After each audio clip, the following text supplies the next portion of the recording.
Puan Yang Dipertua, saya ingin memohon izin untuk menjawab pertanyaan ini bersekali dengan 7 pertanyaan yang lain oleh Yang Berhormat Indra Mahkota 6 hari bulan Mac, Yang Berhormat Setiuk Air Hitam 12 Mac, Sembrong Padang Sadong 18 Mac, Bagan Sempurna 27 Mac pada aturan urusan mesyuarat pertama kali ini. Untuk maklumat ahli yang berhormat, Kementerian Pendidikan Malaysia sentiasa komited dan bersungguh-sungguh dalam melaksanakan pelbagai program dan inisiatif sebagai usaha bagi memperbaiki kualiti pencapaian murid dalam pentaksiran pada peringkat antarabangsa.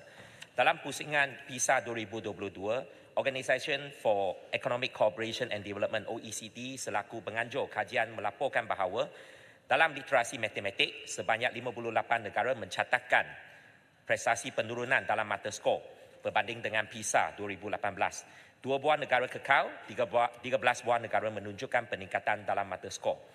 Literasi saintifik, 36 buah negara mencatatkan penurunan dalam mata skor, 2 buah negara kekal, 34 buah negara menunjukkan peningkatan mata skor. Literasi bacaan, 55 buah negara mencatatkan penurunan dalam mata skor, 17 negara menunjukkan peningkatan dalam mata skor. Dalam konteks negara kita, Malaysia, pencapaian negara menunjukkan trend yang meningkat sejak penyertaan pada pusingan PISA tahun 2009. Walau bagaimanapun, pencapaian kita telah menurun dengan agak ketara dalam pusingan PISA 2022.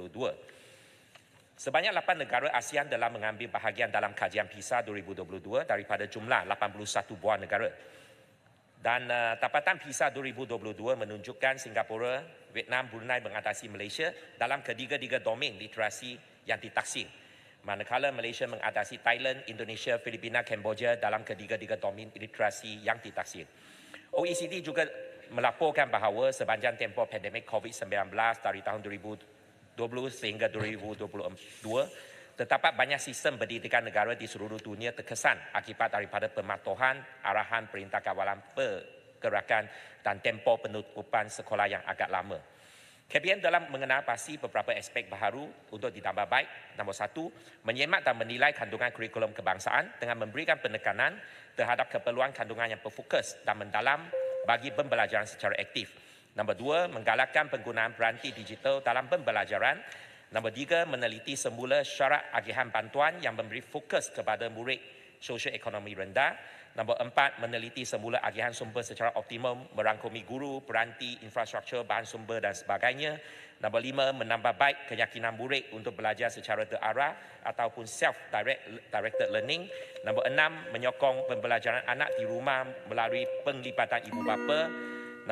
Nombor 7, meningkatkan keupayaan guru sebagai pembimbing, pemutacara dan pendidik yang mempunyai pengaruh yang besar terhadap kesejahteraan pembelajaran murid. Dan KPM yakin usaha perterusan ini mampu untuk meningkatkan kualiti pendidikan negara dan hasilnya akan dilihat melalui pencapaian Malaysia dalam penaksiran yang akan datang. Terima kasih. Pak Dan Terap. Betul. Terima kasih Yang Berhormat Timbalan Menteri. Saya lihat dalam laporan PISA 2022 ni ada 3 domain literasi iaitu matematik, sains dan juga bacaan, dan kita melihat matematik dan sains mengalami penurunan kemerosotan yang agak ketara. Jadi soalan saya kepada Yang Berhormat Menteri berkenaan penguasaan subjek sains dan matematik di kalangan pelajar sekolah rendah berpunca daripada ketiadaan peperiksaan berpusat ataupun pentaksiran secara berpusat iaitu UPSR, PT3 dan juga PMR. Jadi soalan saya, adakah pihak kementerian bercadang untuk mengembalikan peperiksaan berpusat PMR, PSR dan P3? Kalau tidak ada cadangan tersebut, apakah langkah drastik untuk memastikan penguasaan mata pelajaran matematik dan juga sains ini? Terima kasih.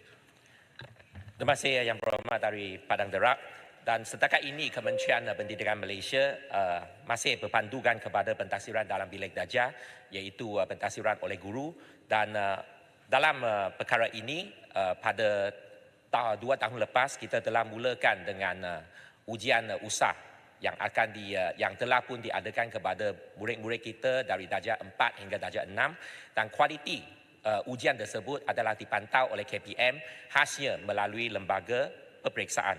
Dan usaha untuk meningkatkan literasi Maths dan Sains secara khasnya bagi Kementerian Pendidikan Malaysia, kami amat prihatin terhadap pembangunan mata pelajaran STEM, dan juga pada masa yang sama kita dalam usaha untuk memastikan bahawa kita dapat mencapai peratusan pengambilan subjek-subjek STEM sebanyak 60%. Pada ketika ini peratusan adalah pada 47.13% di peringkat kebangsaan, dan suatu pasukan task force khas untuk pembangunan STEM telah pun ditubuhkan oleh pihak KPM. Terima kasih.